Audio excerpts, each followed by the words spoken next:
want to say hello to one of the warm greeting to all the Rotarians in Zone 8 participating in this conference. Love coming to your part of the world. I love the passion, the spirit that I sense in your part of the world. John, our audience knows a bit about you and your impressive service to the Rotary community, but I'm sure they'd like to get to know you a little bit better.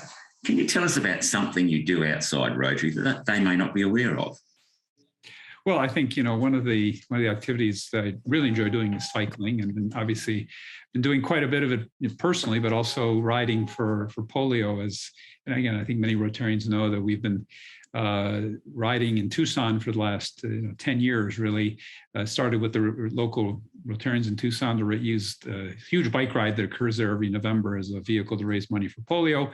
And I sort of got engaged with them after I met a group of Tucson Rotarians on a water taxi at our convention in Bangkok, and they said, John, you're a cyclist, you want to join us and help us raise money for polio? And I did, and it kind of all took off from there. And so over the last 8 years, we've raised more than $50 million with the Gates match for polio eradication through this bike ride. So it's really taken on sort of a global scale, and I sort of salute the Tucson Rotarians in Arizona for having started this, and delighted that it's now become a significant fundraiser for polio for Rotary. So, but cycling is kind of what I do in my spare time. I enjoy it very much.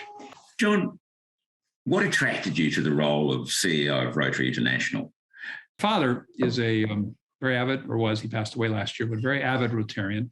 I had been a member of the first Rotary Club in Ukraine after the fall of the Soviet Union. And his club in Michigan was one of the sponsoring clubs for that club. So I had experience with Rotary. And of course, I'd seen him as a Rotarian for many, many years. And he was reading the Rotarian magazine, and he came across an advertisement that Rotary was looking for a new general secretary. And so he tore the page out of the magazine, and he wrote across the corner in Ukrainian and English, John, you may want to check this out. I think you have the credentials. And he mailed it to me. And I got it, and I looked at it and I go, oh God, I hadn't really thought about Rotary. And I didn't certainly know they were looking for a new general secretary. And I noticed that the headhunting firm was the same one that Rotary was using, the one we had used when we had stood up this new federal agency. And so I called the person I knew there, and I said, Charlie, what's this thing about Rotary? And he goes, oh, wow, I hadn't thought about you, but you'd be a great candidate for this. Why don't you shoot me your CV? I did. And the rest is history. So I think there's sort of two lessons I've taken away from that experience. One is, always listen to your dad. And the second is, really good things happen when you read the Rotarian magazine. So what's now called the Rotary magazine. So it was really serendipitous, right? A desire to want to give back, to continue to do good. And then this sort of fact that my father had come across this opportunity. And I think the kind of stars lined up, and it kind of made sense. And I'm very glad he sent me that advertisement. Thanks, John. You were mentioning your international experience. Reminds me that you're multilingual. How many languages do you speak? Yeah, I speak Portuguese, Spanish, Ukrainian, and Russian, in addition to English. So, John, looking at the topic of the times, or turning to the topic of the times, as we've moved through this difficult pandemic period, what have been the highlights for you in terms of Rotary's impact? Well, I think there's two things I'm extremely proud of that every Rotarian should be very proud of. One is how successfully we pivoted to this new reality. Back in March of 2020, in one fell swoop, all 1.2 million Rotarians had no choice but to move to this virtual environment. Now, in terms of the secretariat that I head up, and again, my principal obligation as your general secretary is to see the Rotary International professional staff. We have about almost 800 Rotary International employees around the world. Obviously, headquarters are here in Evanston, but we do have 7 offices outside the United States, including Parramatta in Australia that supports your part of the world. And so what we did is several months before the March, for me, it was pretty obvious that what was happening in Asia was not going to get any better and it was going to spread around the world. We put together within the Secretariat a COVID task force. We wound up, and we started very early preparing ourselves to go to a anticipated virtual environment. I'm glad we did, because we got a lot of things ironed out of the system. I sent everybody home worldwide. One day, everybody went home to practice working virtually to see how that would turn out. And I'm glad we did, because we were then able very seamlessly to move to this virtual existence. And similarly in the Rotary world, I think, it was in one fell swoop, and we've been trying for a long time to get Rotarians to embrace technology. All of a sudden, we had no choice, and we had to do it. So I think as an organization, in terms of how we operate and govern ourselves, et cetera, we transitioned very smoothly. And from an operational perspective, Rotary today is as strong as we were prior to COVID. Now, in terms of our response to COVID, here again, Kiro, I think we can be extraordinarily proud as an organization. Right after COVID started last year, the trustees of the foundation put together a COVID disaster response fund. That fund grew to about $7 million, and every district in the world had an opportunity to apply for $25,000 expedited grant for COVID-related activities, and over 300 districts received those grants. That fund was fully exhausted. In addition, we've approved over $30 million worth of global grants that were COVID-related. We received a significant grant of $5 million from USAID, which is our AusAid equivalent, for foreign assistance for COVID-related activities, principally in Italy, because Italy was at that point one of the hot spots in the world. And so, over sort of $40 million got moved very, very quickly in those first couple of months. So I think, and that doesn't even begin to address what we've been doing locally, regionally, outside the Rotary Foundation. And as I travel the Rotary world virtually, I'm absolutely stunned and impressed at the extraordinary scope and breadth of activities that Rotarians have undertaken with respect to COVID. So I think both on an operational level and both on how we've responded to COVID, as an organization, all of us can be extraordinarily proud of what we've done. The big thing that we've been working on for, I think, 3 or 4 decades now is our polio eradication efforts, and we're this close. How are we going with our polio eradication efforts? Yeah, let me just, in fact, before I got on here, I got the latest updates. If I haven't memorized it yet, so let me just get my reading glasses on and just give you a quick summary of what was, because obviously the whole Rotary world is asking about this. So far in terms of case counts, we're in very good shape. We had 140 last year between Afghanistan and Pakistan, and currently, despite COVID, despite what's going on now, we've still only had one reported case of wild polio in Afghanistan and one in Pakistan. Our staff is in touch with the National Polio Plus Committee chair, and the members of our polio effort in Afghanistan, they're all safe. The GPI, the Global Polio Eradication Initiative, of which we're founding members, includes CDC, World Health Organization, UNICEF, Gates Foundation, and more recently Gavi, have placed really the highest priority we can on the security of our health workers, particularly those that are still vaccinating. Our polio staff in Afghanistan is safe. 80% of the WHO field staff are at their duty stations still. 20% have relocated to Kabul. We've got obviously historically a lot of experience in really difficult situations like Angola, Somalia, Syria.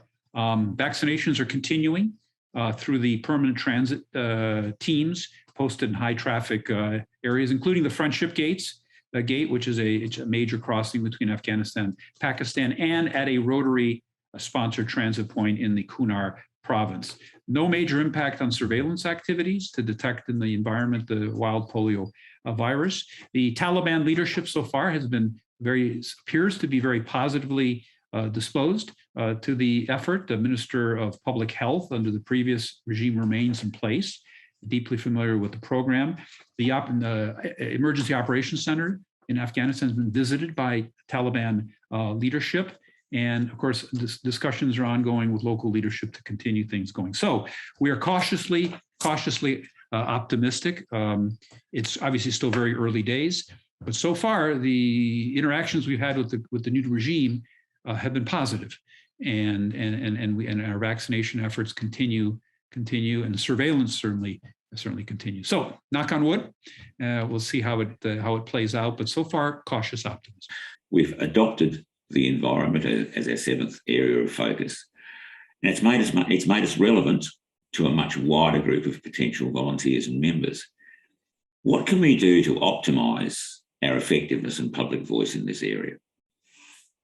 Yeah, I think we're all really excited that we've added environment as our seventh area of focus. And one of the reasons we did that was, well, for a number of reasons. One, it's the right thing to do. It's obviously a very important topical issue for the world today. But we also, as we did our surveying with potential members of different age groups, that we sort of universally environment was coming up as a really important topic that people were interested in, particularly the younger people. That was a big deal for them, and by highlighting the importance of the environment by making it a seventh area focus, I think we've been able to generate a lot of new enthusiasm in terms of prospective new members, particularly those of the younger generation. So this really represents for me for us as an organization a great opportunity to, as you said, you used the right word, to be even more relevant, to be even more impactful, to make an even greater difference in the world. And when you talk about the environment, it's really somewhat cross-cutting with water and sanitation, disease prevention, treatment. I mean, there are overlaps between some of these areas of focus. And so we'll see how it plays out. We've rolled out the new standards, and we're starting to see environmental projects come in, and we'll see how it plays out. But very exciting new development. And I think all of us as Rotarians hopefully can rally around it and use it to really move forward a very important issue. John, we talk a lot about strategic planning in Rotary. What do you see as the key challenges and opportunities for Rotary over the next 5 to 10 years? There's two big strategic kind of things we need to think through. Do we have the right structure globally? Now, we're operating under a structure that was created in 1905. It's worked very successfully. Do we need to change it? And secondly, do we need to change our product? And when do we need to change our product? And how do we change it to attract those great members that we have, the potential members that we should be getting for our organization?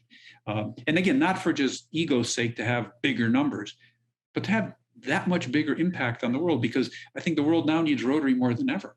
I mean, we have an unmatched global platform. I like to say there's not a politician in the world who doesn't have a Rotarian as a constituent. So the question is, how do we take what we currently have and just take it to the next level so we can even do that much more good in the world over the next 20, 30 years? What are the Rotary achievements which have inspired you the most? I think Rotary is, the more I get to know about it, and I've been in this job 10 years now, the more I am just in awe of our organization. It's like an onion. The more you peel it, the more it's just more and more. It's truly awe-inspiring. And so for me, it's really looking back at the last 116 years and saying, unbelievable what Rotary does. Starting with polio, most obvious, right? We have brought together with our partners, but it was Rotary's initiative, the world on the brink of eradicating a disease for the second time in history. Absolutely extraordinary. But that's just the tip of the iceberg. Think about youth exchange programs that we've done. How many thousands and thousands of young people's lives we have changed through our youth exchange programs, building those bridges between cultures and peoples, goodwill and friendship. I mean, we just don't talk about it. We actually do it. RILA, Rotaract, Interact. I mean, all the work we do with young people is absolutely extraordinary. And then the projects, millions and millions of local, regional, national projects through our global grants, district grants, 4-H grant, the 3-H grants, all the stuff that came before. Incredible, the benefits we've left to our communities. And then the impact we've had on our membership. I mean, millions of Rotarians have passed through our gates who, not only had a great time and fellowship, but have developed leadership skills, have improved themselves professionally, helped themselves professionally. Let's not forget that the reason Paul Harris set up Rotary, it was the original LinkedIn before anybody heard of LinkedIn, right? It was all about people getting together and helping themselves with their businesses and giving each other leads and et cetera. And then eventually we added that service component to it. So there's not one single thing. It's really, when I look back, the UN, the impact we've had on peace and goodwill, the impact we had on creating the UN institutions, it just goes on and on. And so for me, the most impressive thing is just the sheer size and enormity of what this organization has accomplished in 115 years. I would say almost, I don't know, but I would suspect there are very few institutions that exist today that can claim to have had the global, regional, and local impact on people's lives in a positive way than Rotary. Maybe one or two others out there, but not many. over that time period, over those 116 years. Thank you for your time. It's been great. Yeah, Kirill, thank you for having me, and everyone enjoy the conference.